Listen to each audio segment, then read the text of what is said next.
Good evening. I'm Jennifer Laursen. I'm the Chair of Programming for Friends of Chamber Music of Troy. On behalf of Friends of Chamber Music, I'd like to welcome you to our second Performance in Context. This year, all of our events are free to attenders. This is due to the generosity of our many seasoned sustainers. If you'd like to support our mission of bringing exceptional chamber music to the capital region, you can become a sustainer by donating online. And Hi, everyone.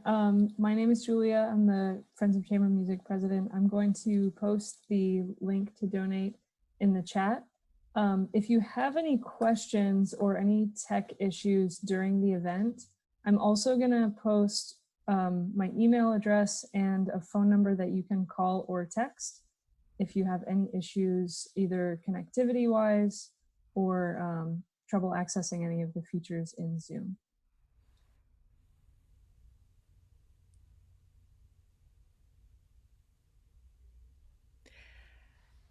before we get going, we'd like to know how you came to hear of this event. This will help us with our marketing.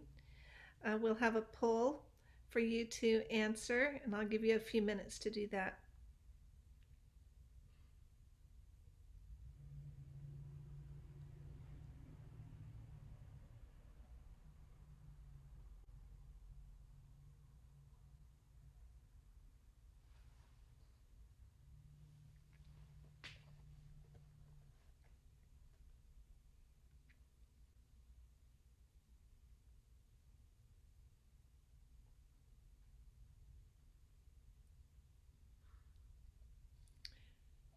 Okay.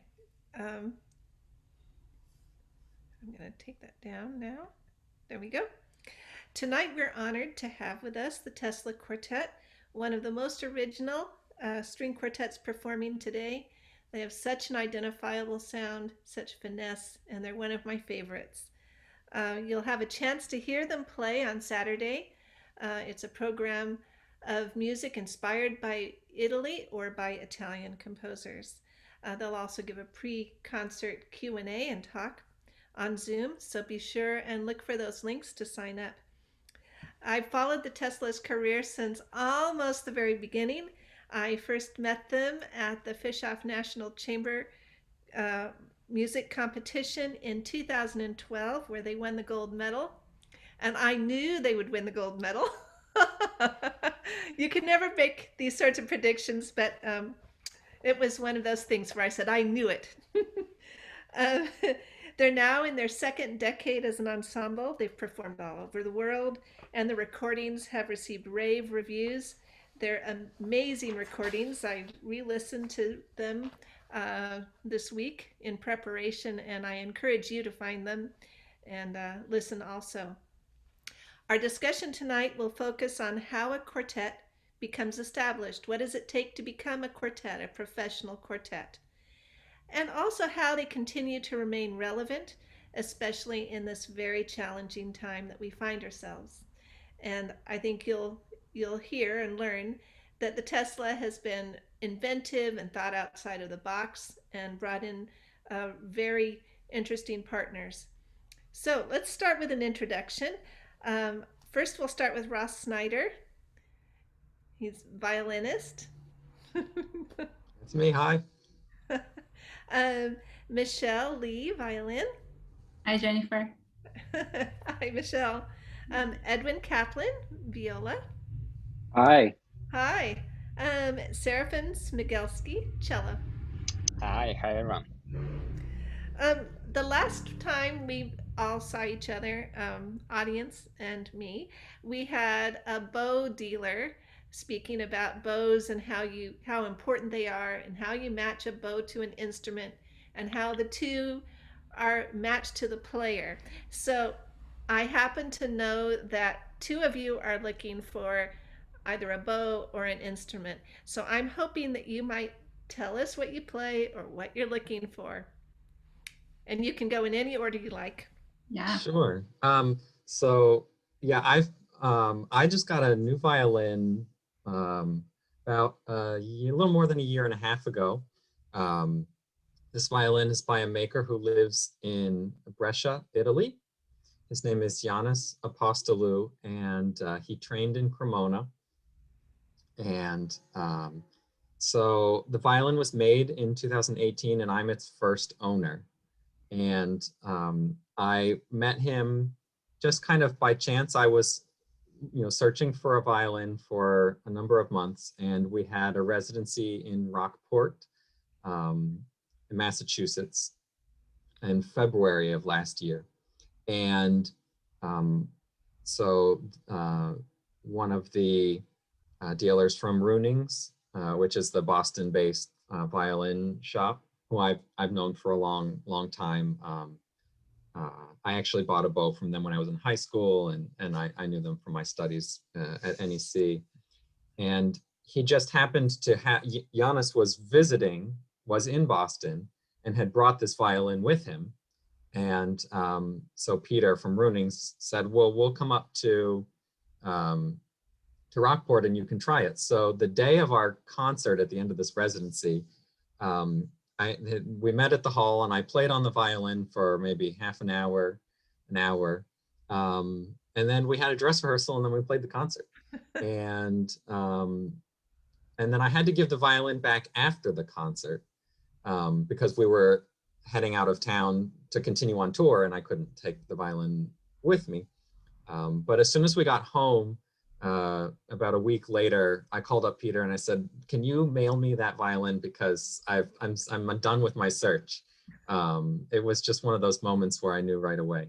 And it has a really nice, open and sweet sound. Yeah, I mean, it was kind of just what I was looking for. So, sometimes you can scour the market for, visit all the shops and, look for everything you want. And sometimes it just kind of finds you. So you have to be open to, to the possibility of, instruments coming to you when you might not expect them. And now I'm currently searching for a bow. The one I've been playing on for the past 15 years was made by a French maker who lives in Boston. His name is Benoit Roland. He's a pretty famous maker and he's won a MacArthur grant for some of the innovative work he's done in kind of trying experimental things with, bow making techniques. But my new violin and this bow that I've been playing don't always get along as one might like. So I'm looking for something that's going to help bring out more of the personality of the new violin. We could probably hook you up with a bow dealer. I know. We got to. I'm one session late. I should have been at the last. Right. Mm-hmm. So that's the youngest violin I think we in the group, right, Ross? Who's the next? Yeah. So it's only 2 years old. I think it was probably finished toward the end of 2018. I guess I'm the second youngest. Mine is from 2016, and it's and the gentleman who made it, his name is Yanbin Chen. He is Chinese, and he has his workshop in China, but he also has a shop in Cleveland. And the way I acquired this instrument was sort of serendipitous, I can say, serendipitous.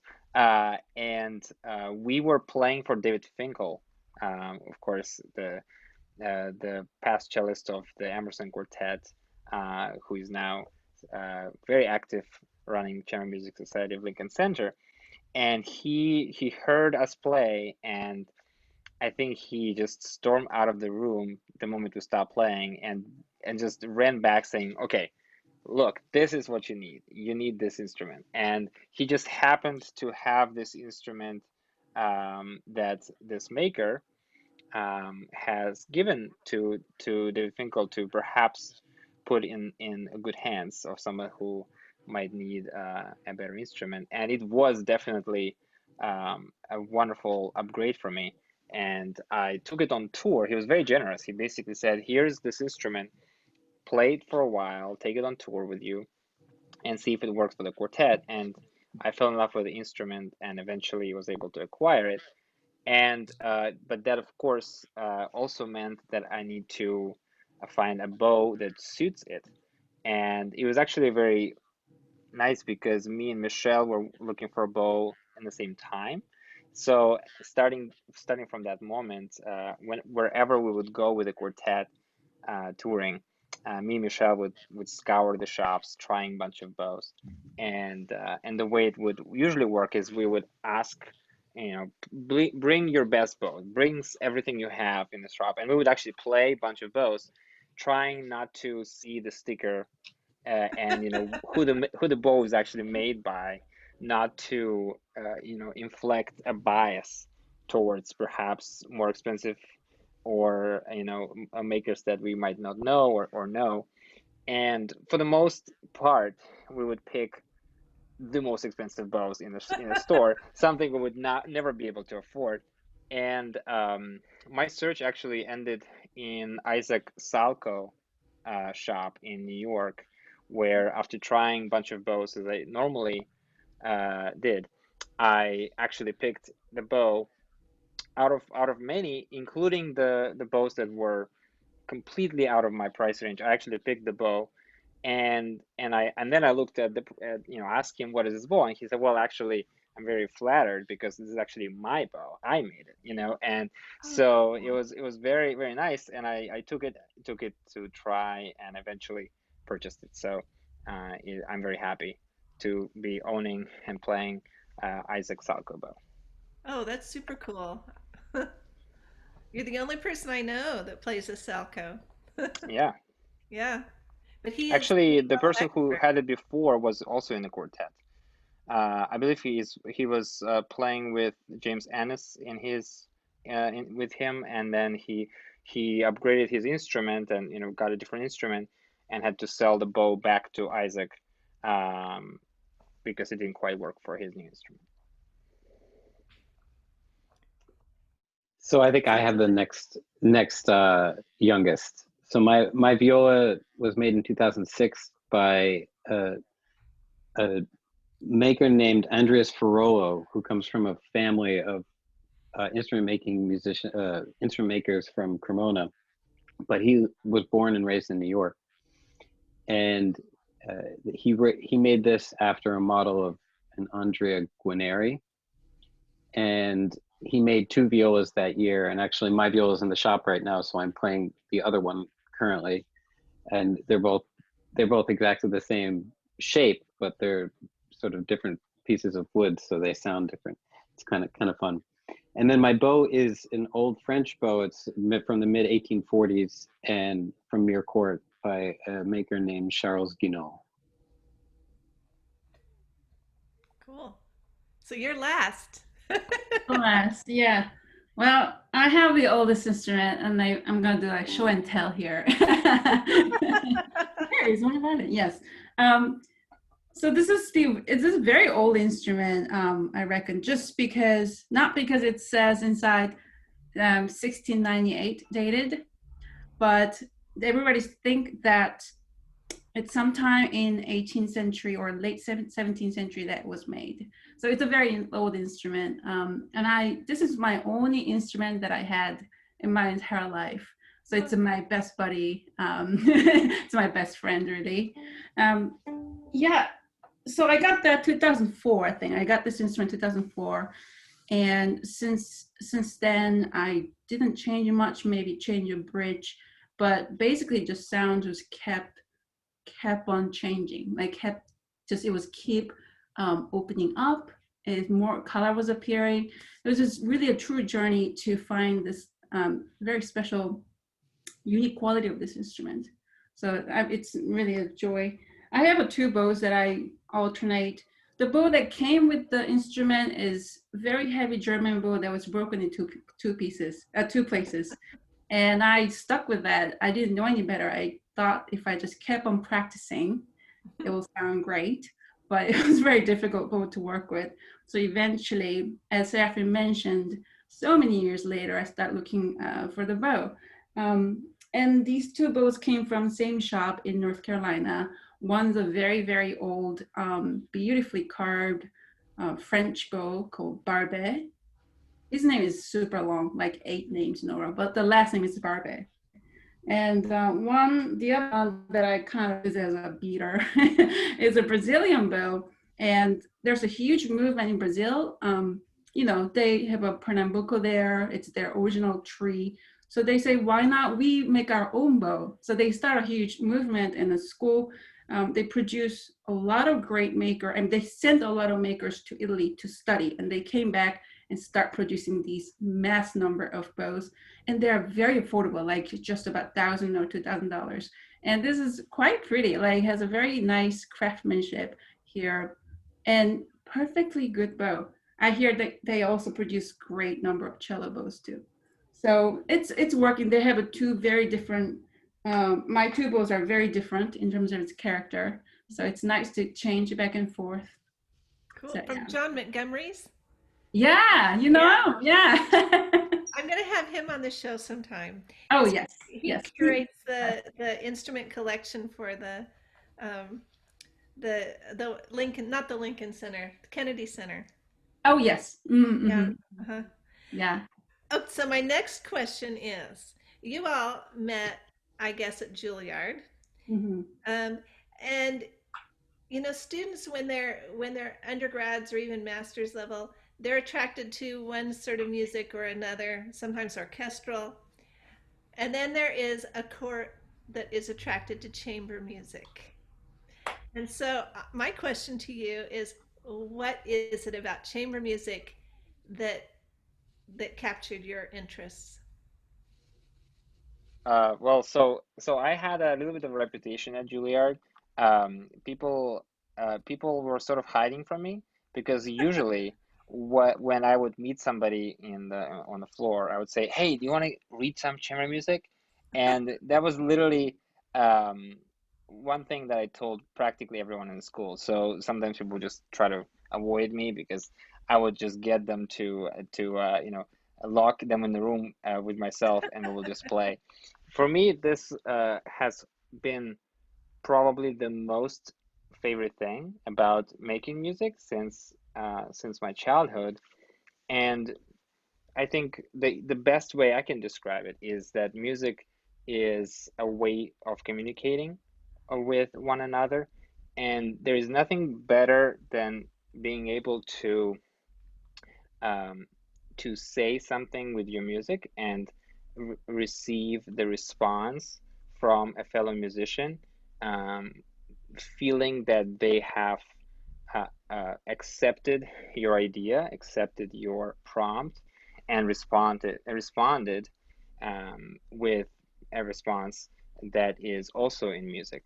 And then that energy that you receive from one another is like having one of these great conversations you can have with somebody when you lose track of time and track of place, and it's just you just indulge in that closeness feeling.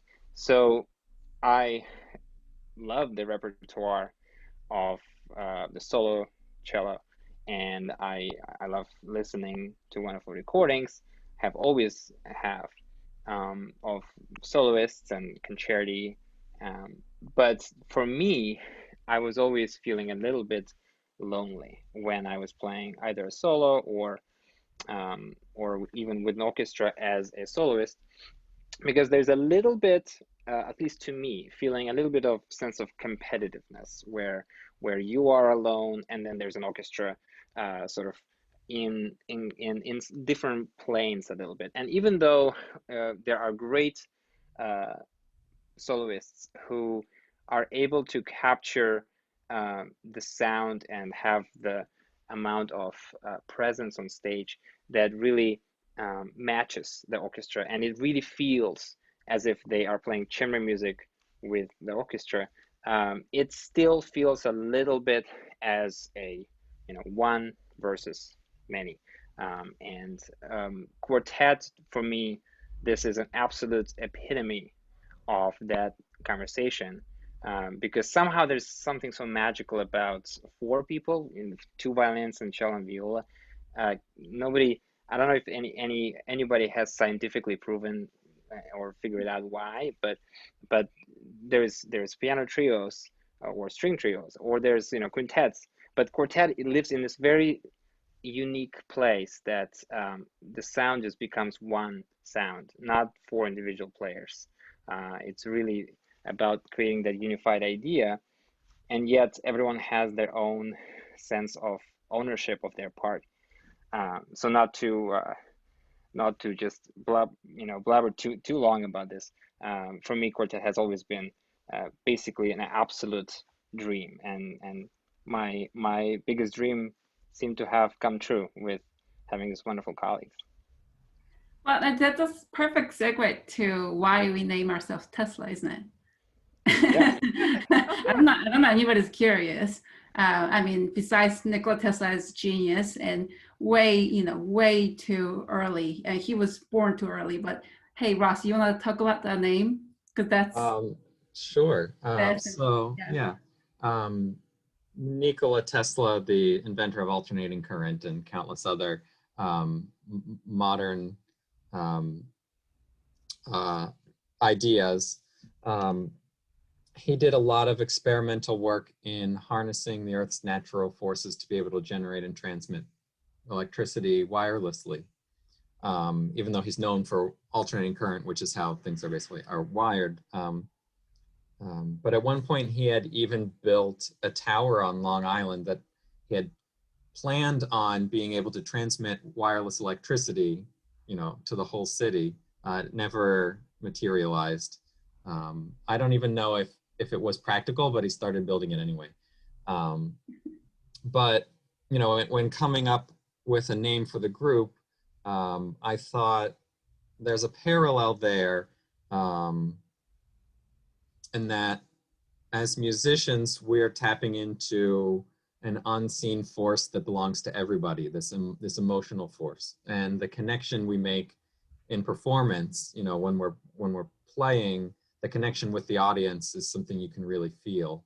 And it's that energy that joins us and the audience in a shared experience. And in a way, that's what Tesla was doing with technology, was using natural forces that belong to everybody, allowing everybody to tap into it, kind of as a community. So that was the inspiration for the name. Brilliant Tesla. name. Brilliant name. I want to talk a little bit about how an ensemble becomes established. So a lot of ensembles do residencies, they'll do some competitions, they do a lot of workshops, and then at some point they maybe win a competition. So can you tell us a little about your journey? How did you navigate, especially those early years? Mhm. Well, yeah, so we started at Juilliard, and I'll clear things up a little bit, because we've been playing this as the Tesla Quartet. As the faces you see here on the screen is the Tesla Quartet of the last 6 going on 7 years.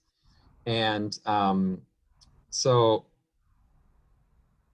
the original members of the quartet that I had formed it with when we were master students at Juilliard, we clicked right away, and it was our second year. So we were thinking, like, what are we going to do when we graduate? And we decided we wanted to see how far we could take the quartet. We felt like there was a lot of promise, and we had a lot of encouragement from our teachers at Juilliard. And so we were accepted to the Takash Quartet's program at the University of Colorado. And that was an interesting audition. We flew to Indianapolis early in the morning because they had a day off in between concerts. And we took a shuttle from the airport to their hotel. We had lunch. And we went up to Karchi's room. He had a suite with a second separate room. And we all 8 of us piled in there and played Mendelssohn and Bartok for an hour or two. And then went back to the airport, and we were, back in our homes that evening. And then got a call a couple days later with the invitation to come to their program. So we thought that, that was a promising avenue, and so we moved to Boulder, and we spent 3 years studying with the Tesla Quartet there, and that was really good for our development in a lot of ways. I suppose some of the biggest takeaways were just about, they focused really on bringing out the character of the music, you know, in their coaching. So they don't spend a whole lot of time necessarily on the mechanics of playing in a string quartet. But those ideas are addressed kind of secondarily by means of focusing on how you want to create the music, how you want it to sound. You know, if you want it to sound a certain way, you have to find how it's going to work in the group. And they always have the character of the music as the priority of what you should be expressing. So we were, and that's, I think, what we've carried forward probably the most, is always just trying to make sure that it's very clear what we're saying or who we are when we're saying it. You know, if we have different parts, different voices, that those are really clear. And so, you know, as much as you can focus on being in tune or matching bow strokes and things like that, that's all in the service of making the music come alive.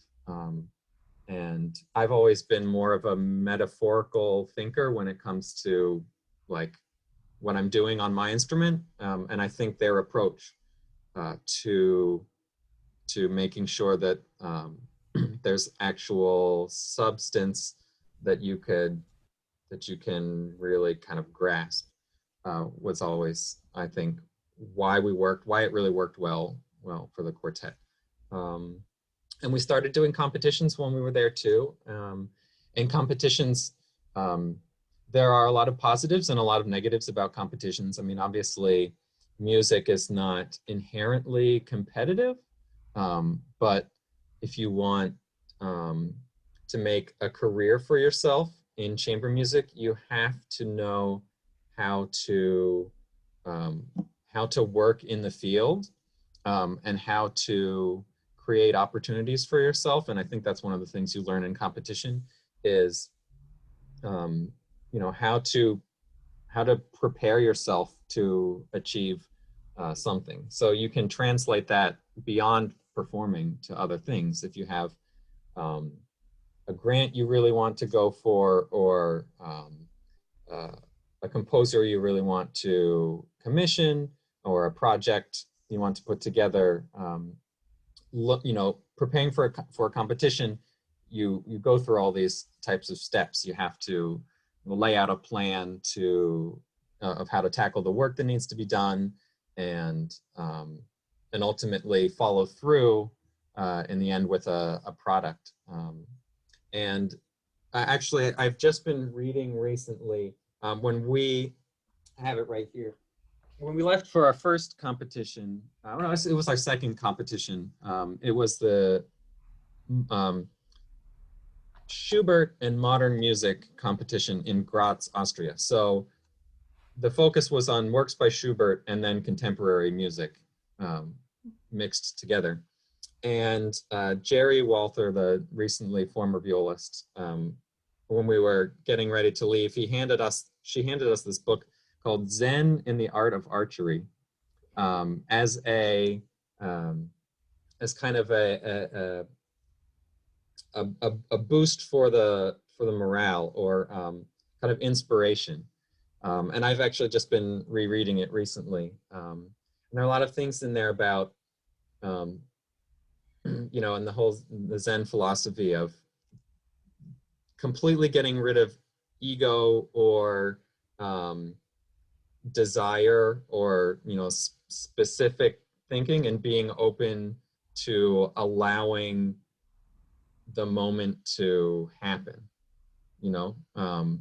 And I think that's something that we also gain from that experience, which is so pertinent to chamber music, is that there's a lot of preparation and dedication to the craft. And then in the moment of execution, you have to let all of that go, and allow the music to happen kind of through you. So I love that you perfectly capture the way it feels for you as a player in the moment. mhm. Um, and it resonates with me as a listener. I want to go on and ask you about your recordings.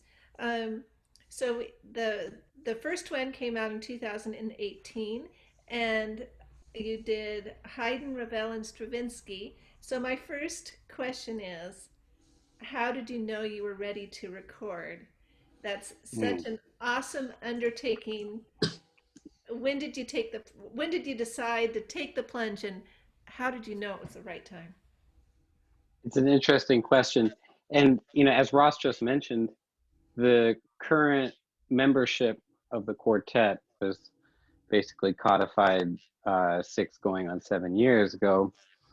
And after playing together for a few years, by 2017, when we recorded the album, then I think we had sort of felt like we were starting to hear, Jennifer, you mentioned the identifiable sound. I think we started to hear something that was a little more identifiable, and we thought it would be a good time to maybe take some of the repertoire that had sat longest with us and try to put it to a recording. And so the Haydn we chose was a piece that we had played quite a bit on tour. The Stravinsky as well, and I think that was it was a statement we wanted to make as our first statement, something that we felt like could represent um, what it felt like to play together as the 4 of us for the Mhm. first time. Well, And it's a, from a practical standpoint too, I'll just add that we had a residency at a university up in Canada for a year, and we made this recording during that time, although we made the recording in England. But the residency came with a fund for professional, discretionary use, and we thought, well, this is perfect. Like, we were feeling, as Edwin was saying, we were feeling like primed for like, we're ready to do a recording, and also we had the funding to do it, so it just all was kind of like the perfect storm of availability. So yeah, it may not have come across, come out the same way if we had had to approach, fundraising for a CD, for our very first CD. Uh, so that alleviated the need to spend a lot of time fundraising, and we could focus on just getting the music the way we wanted. so your second CD, Joy and Desolation, you did have to fundraise for. Is that right? And you were joined with the clarinetist Alexander Fitterstein. Yes. Um, yeah, tell me about deciding for your second one to do it with a clarinetist. Yeah, we met Alex in North Carolina. North Carolina seems to be uh, coming back a lot in this conversation. We were playing with him at the festival in Swannanoa, and we had this one of these love from the first sound type of experiences with him, where we felt so connected, and yet he added something very new to the sound of a quartet. And uh, going back to the conversation we're having about chamber music in at large, you can either really click with somebody and it could be really working out, or it could just completely not be working out. You can sort of go just as in personalities and in conversation, you can just completely disagree with somebody. And with Alex, it was this wonderful feeling that we have to do something. We have to do something big, and we were in fact playing Mozart clarinet quintet with him And it was almost natural that after we have completed our performances, we thought, well, when are we going into the recording studio? Because it has to be recorded.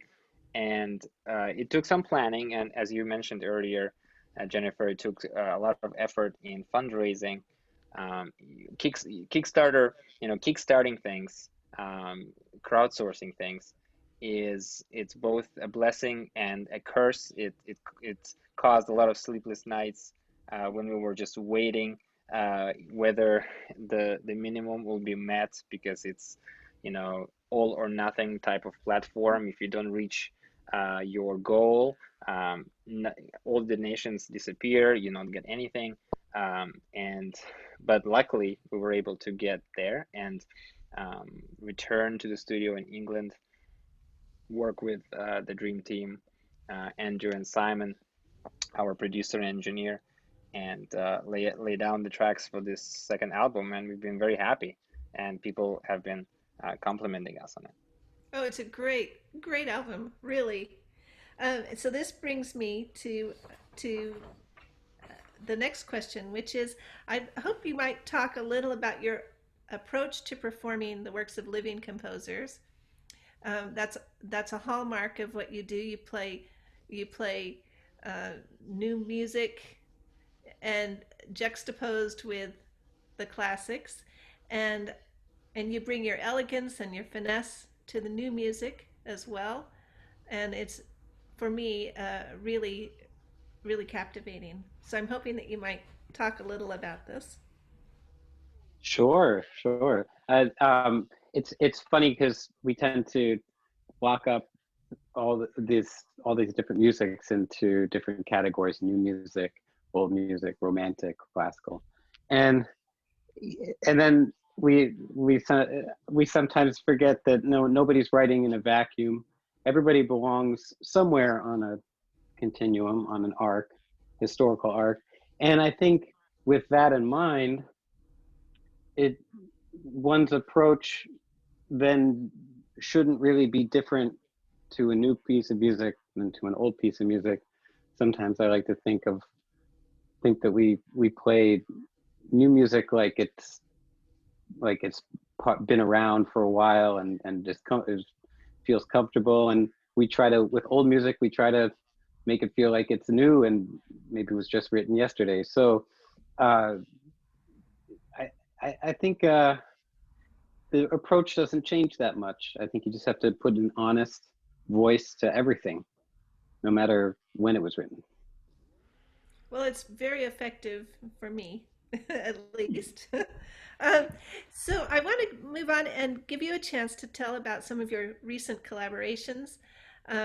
The first one is this project of commissioning pieces from 12 composers that you call Alternating Currents. And you had two partners in this. Um, would you please share a little about Alternating Currents? Yeah, so this was a project that we were really excited about. We've been doing for the last 3 or 4 years a call for scores where we kind of just open our inbox to composers from from all over to submit works, and then we take the time to go through them and find what we like and choose a winner and perform that a number of times and record, make a video or of a live concert or something like that.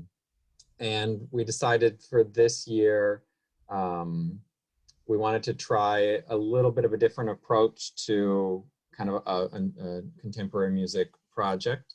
And so we decided to commission 12 composers to write short works for us. And this came about because of the necessity the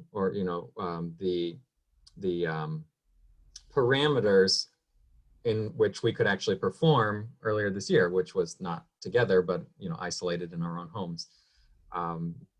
And there were a number of organizations who had been able to put together funding to help freelance musicians with small grants of a few $100s as just a show of solidarity, just to help people get by. And we were all fortunate to be able to take advantage of some of those programs. And then we ended up getting a lot of donations to the quartet after the New York Times article was written about us and the chamber music scene in general in April. And we thought we'd also like to be able to contribute to helping people financially a little bit and also create something as well. So we reached out to New Music USA and the Gabriella Lena Frank Creative Music Academy and asked them to nominate freelance composers that they knew from their own network were in this position where a small grant like this would be helpful, and also who were, hungry to stay creative. So we've got about half of the composers from each, and a little bit of extra funding also from Gabriella Frank's Academy.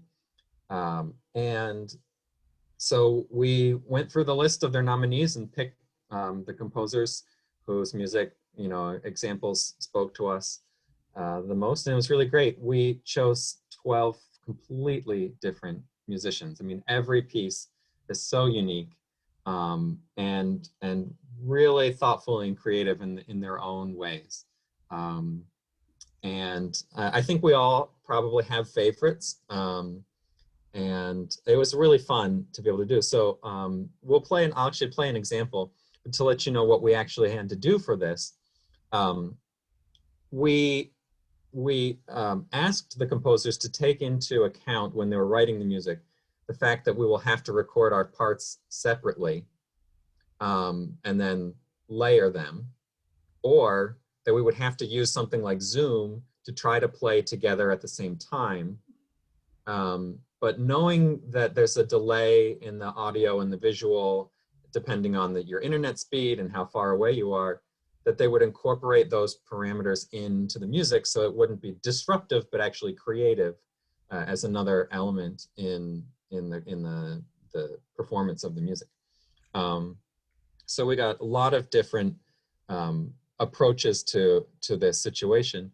And you can see them all on our YouTube channel. Just type Tesla Quartet into YouTube, or Tesla Quartet Alternating Currents is the title of the project, and you'll find all 12 videos. And we even interviewed each composer to include along with the video, so we could go more in depth into the music and how they were doing and have a conversation about this living art form. So I'll play you an example of one of the pieces. This composer's name is Beatrice Ferreira, and she is currently living in Montreal. And so she was inspired by a video that she had seen, but also kind of her fiddling upbringing. And she uses this technique called alla gironda, which is meant to imitate a hurdy-gurdy. Gironda is the Italian name for this instrument. And if you don't know what a hurdy-gurdy is, it's like this string instrument. It's kind of large. It's a little bigger than a viola, and it's kind of deep. And it has a wheel on it that spins, and that wheel rubs against the strings. But there are sympathetic strings that there's drones going on all the time. And then you can play the strings as well. And you just kind of crank this instrument. So in order to mimic that kind of sound, what she asked us to do was unclip the bow hair from the stick and turn it over the other way and play with all of the hair going with a stick under the instrument and the hair on top, so that it could play at as many as all 4 strings simultaneously, which you can't do normally. So this is her work. It's called Briefly, because we asked them to write short pieces of music. So I'm going to share this. I'm going to do my share screen here.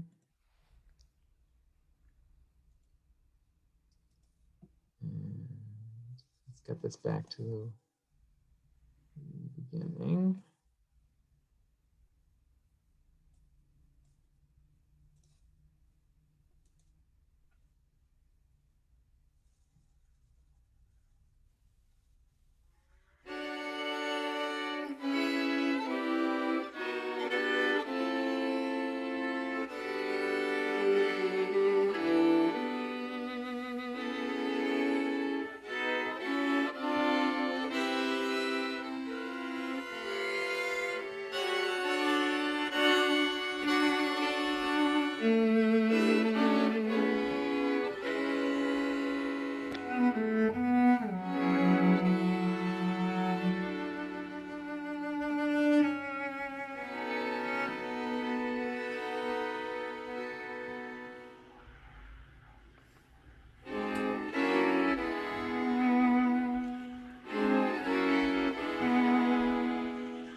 I believe everyone is still muted. There we go. There we go. Let's. Michelle, you need to unmute. Can I unmute you? Let's see. Yep, I'm good. There you go. Seraphim, you're still muted. There. Hey. That was super cool. So you've also been experimenting with augmented reality, which is really, really cool. So I'm hoping that you might talk about how you happen to think of this and where you encountered it, and how it might be used in the future. Yeah, I believe it came from actually our manager. I think it started with our manager asking us if we're willing to test this idea with just Ross and I first, just because we're in the same household, so we can just put the green screen on and test it out. And then from then on, we invite our quartet members to do it at their homes first, and then we craft the scenes afterwards. But from then on, we end up meeting together in a different studio, much larger space than my apartment, and did it all together. But basically, the potential is limitless, right? I mean, we are in this quarantine situation, or lack of travels, we used to go all over the place. I haven't left New York since March, right? So it's pretty, I'm eager to go somewhere at this point, but obviously restriction is still upon us. So having this green screen, you can potentially place us quartet anywhere in the world you wish to. As long as you have a steady shot or a 360-degree shots, you can place it. And in fact, yesterday I think it's still going on. People might be able to still go watch this thing, but we started at the Steamboat Springs Music Festival there in Colorado, and they started this concert with us called Immersphere. Immersphere is exactly what it is. They took a picture of 360-degree of their concert hall, and they placed us there, and I actually watched it. I was so dorky enough to watch it myself, but I was just curious how it works. I think it worked really well, and they really captured the sound acoustics too of the hall. So they superimposed that afterwards. So I think it's a really brilliant production, and we have a great team from MIT doing a great job post-production. But Seraphim can talk about some more detail, like how we do it. It's quite the process. Yeah. It's so the technology behind it is actually really advanced, and it really requires a lot of thought and preparation. The green screen, perhaps for those of you watching and curious how it works, you literally have to cover yourself completely with green. And the reason why I use green screen, of course, is because most people don't wear green as their preferred color of their clothing.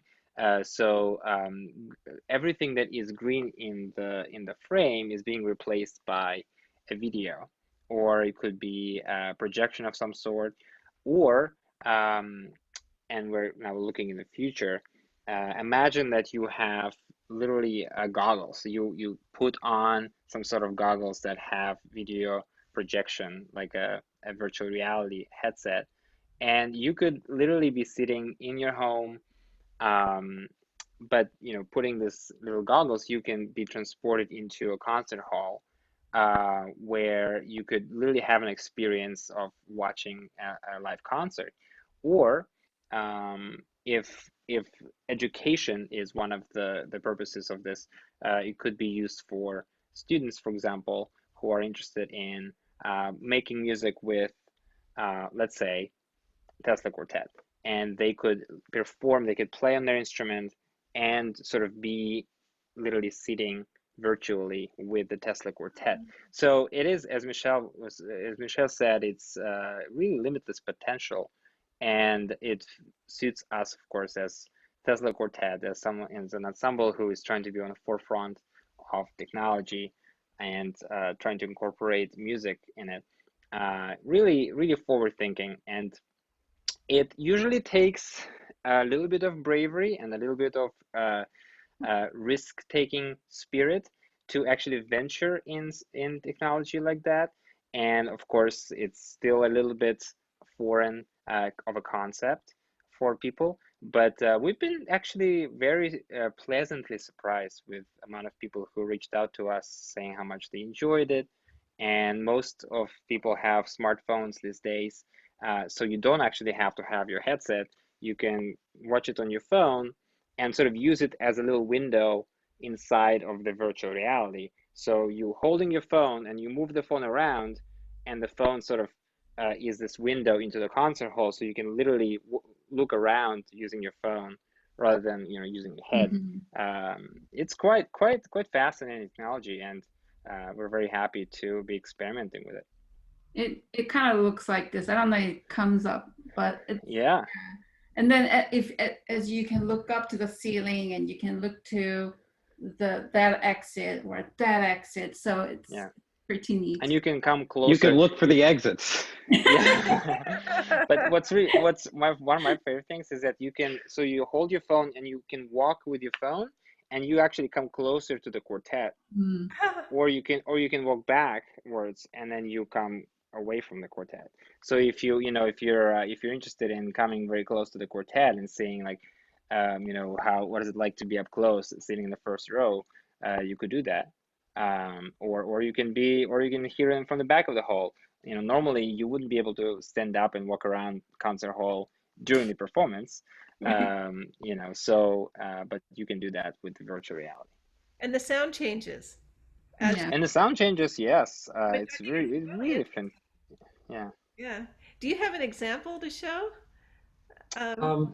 No, unfortunately, we don't have. I mean, I can show you an example of what we've done to remove the green screen. We can't show exactly the immersphere just because you actually have to have the technology to move around. But I'll share this a movement of Quartet by Hugo Kauder, and this is from a different program that we've been doing. And so we found some kind of stock video images of different nature scenes or clouds moving or something with activity to replace the green screen. So I'll share that with everybody.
That's great. Something about the clouds and the atmosphere adds to the music even in a in an interesting way.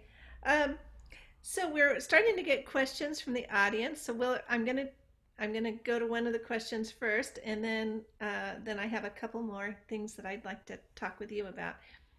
This one is for Edwin. Rodell Green wants to know, what is the size of your viola? It's the body is 16 1/4 inches. So for a violist, is that big or small or medium?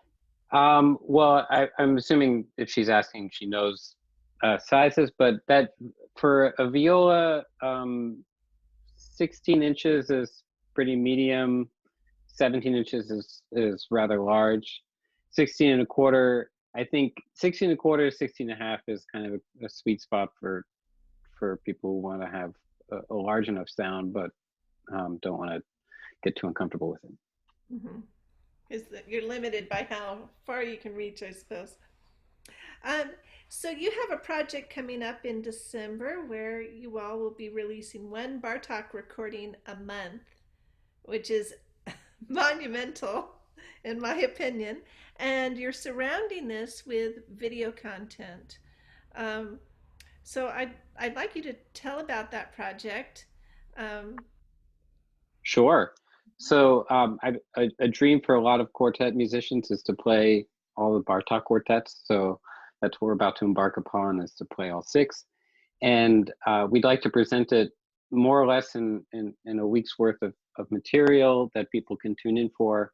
We'll have open rehearsals, discussions with eminent experts, and a few other things that the types of material we want to present. But ultimately, we'd like to play at the end of the week a concert, hopefully live, broadcast, streaming. so we have something to look forward to. Absolutely. I'm going to finish my questions with one for the audience as well as the quartet. It's something that I think about a lot, but I'd like to know what your philosophy is about the role of arts, particularly music, in communities and in addressing the crises of our times. That's a Yeah, big. this is a great question, really, Jennifer.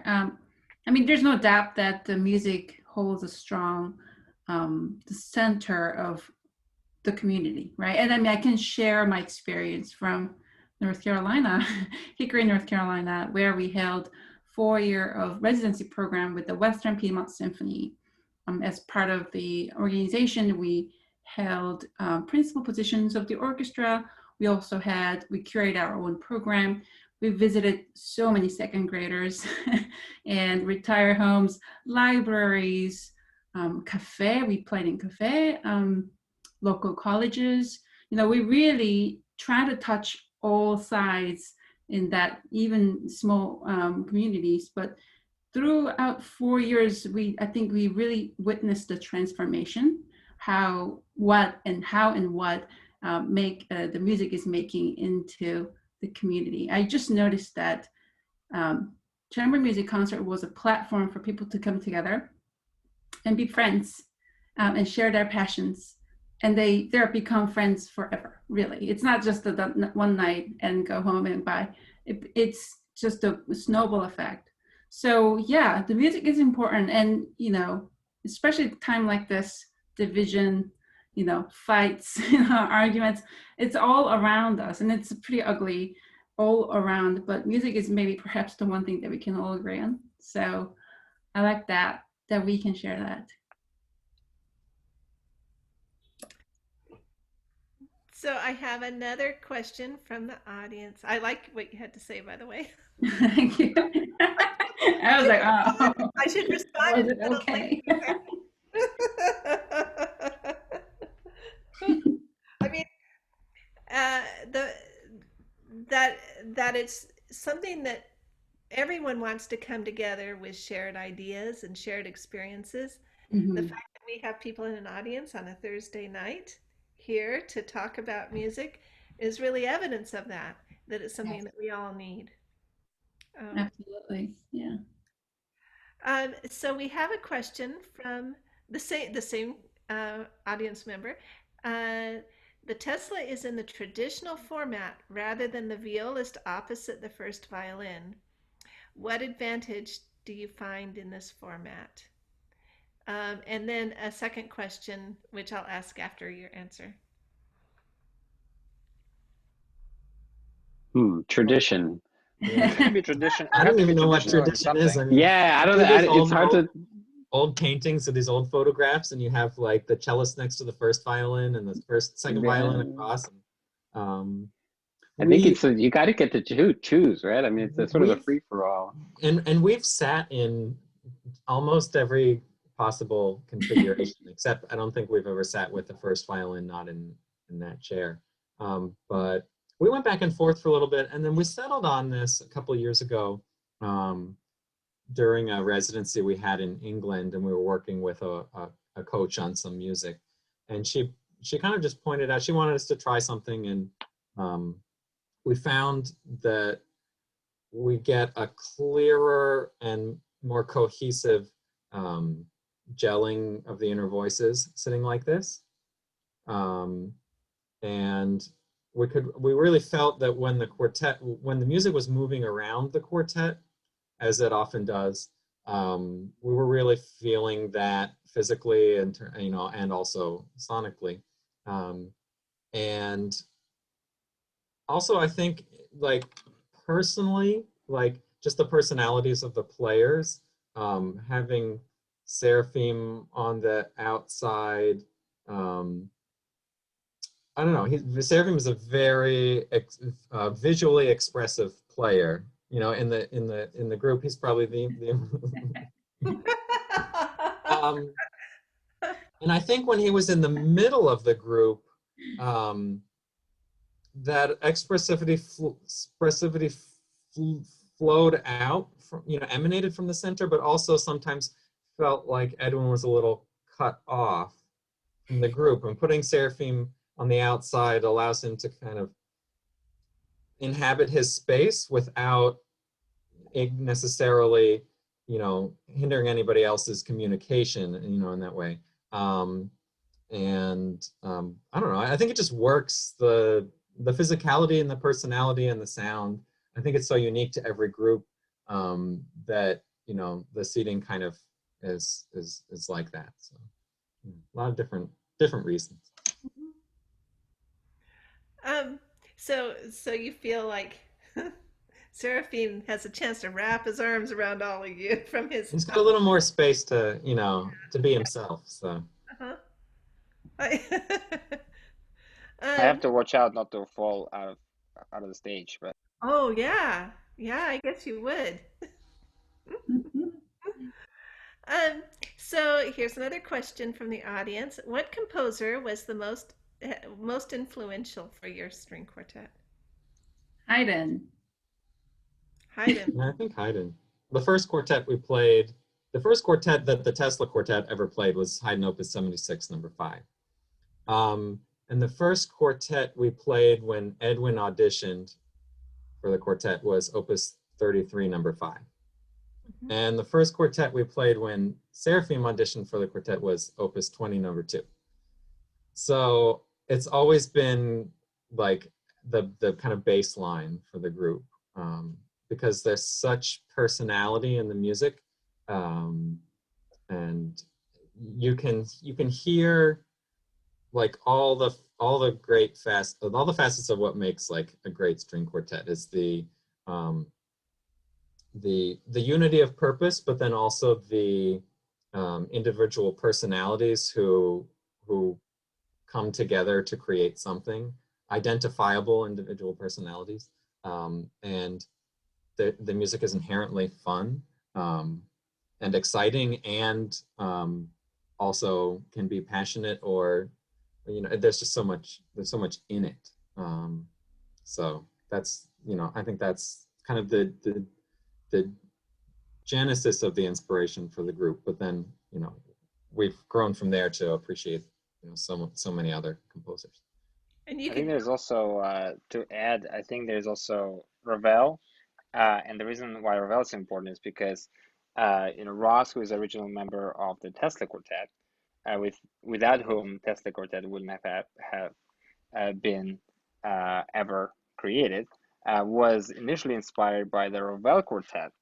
And you can tell this story, Ross, yourself, of course, but that sort of originally inspired you to want to be in the quartet, which was more than instrumental in actually us being all today. Sure. I mean, yeah, I had been playing string quartets, I think, since I was probably about 11 or 12 years old. But the first summer I was away from home for a summer-long chamber music camp, I was probably 15. And another group there, I think they were graduate students, played the Ravel Quartet, and I heard it for the first time. And that was the moment that the music like took hold of me, and that's when I knew like my purpose as a violinist would be to play string quartets. So I just kind of went all in at that point, and so it's ended up working out, and I found compatriots with as much passion for quartets as I have. And we're happy for that too. So somebody says Beethoven and Mendelssohn. Yeah. Mendelssohn was the second quartet the Tesla Quartet ever played. Yeah. And there is no probably month that we are not playing something by Beethoven. Mm. Yeah, that's true. Let's see. Oh, Opus yes. 13. That's one of my. Yeah, it was Opus 13. Yeah, one of my favorite. Yeah. Well, I'm going to call Julia back.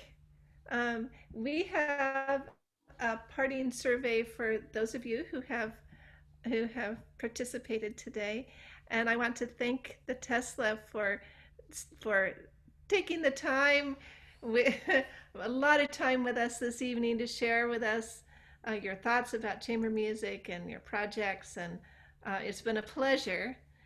I hope everyone will join us on Saturday, and I wish you all a good night. But Julia, I'm gonna post the link for Saturday's concert.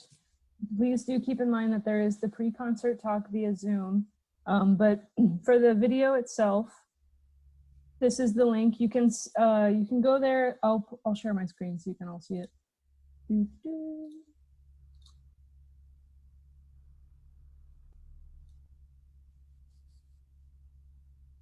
That is the survey that you should see after the event. For tomorrow's event, you can set yourself a little reminder here so that you will get notified before the event. We hope that you will join us for the pre-concert talk. And yes, please don't forget to complete the survey. It'll look like this. You should see it after the event. If you don't, for whatever reason, feel free to reach out to us and just let us know what your takeaways are from tonight. And thank you so much for joining us and for being here with us.